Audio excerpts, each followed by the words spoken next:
আসসালামু আলাইকুম আমার আপু ভাইয়ারা। আশা করি আপনারা ভালো আছেন। আল্লাহর রহমতে আপনাদের দোয়ায় আমরাও ভালো আছি।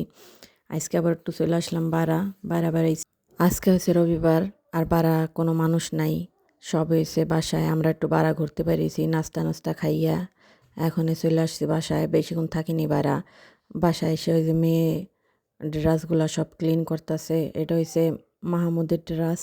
সব কাপড় ওই যে করছি মানে যেটি না লাগে হেডি বাইর করে দি পলিথিনে বইরা রাখমু। পরে আরো বাবু মোহাম্মদের আলীর এইগুলারও কাপড় বাছাই করতে হইব। হিকালে ওডি একসাথে করে পাড়া ফালাই দিমু। আর এই যে ও এখানে এডি সব সুন্দর করে ক্লিন করছে। এইগুলা লাগবে। তাই ওই জামাটা ফালাইতে চাইতেছে না, ব্লু কালারেরটা। আর ওটি দেখেন কত সুন্দর করে করছে, মাশাল্লাহ। দোয়া করবেন আমার বাচ্চাদের জন্য সবাই, জানে ওরা আমার এইভাবে হেল্প করে। আমি বেবির নিয়ে দাঁড়াই রয়েছি, দেখতাছি। ও কইছে আমি করে দিব। আমাকে ঠিক আছে, দেখি ও পারেনি, আলহামদুলিল্লাহ পারছে, গতবারও করছে। এখনও আমি চলে আসছি পাকের ঘরে আমি কিছুক্ষণ আগে বেবির জন্য ফুড রান্না করছিলাম। কি রান্না করছি? ফ্রুট পিউরি রান্না করছি। এটা হয়েছে আম, অল্প একটু আমের কিউব দিছি, একটা অ্যাপেল দিছি, আর অল্প একটু খাজুর দিছি। হালকা একেবারে লো ফ্লেমে কিছুক্ষণ সিদ্ধ করছি।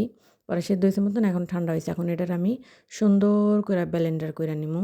আমার ভিডিওটা কে কোথায় থেকে দেখেন আপু ভাইয়ারা আমারে কমেন্টস করে জানাইবেন।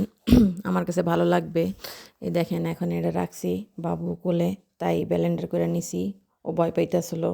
তরে ওর আপুর কাছে রাখিয়া ব্লেন্ডার করছি। এটার মধ্যেই করে ব্লেন্ডার করছি।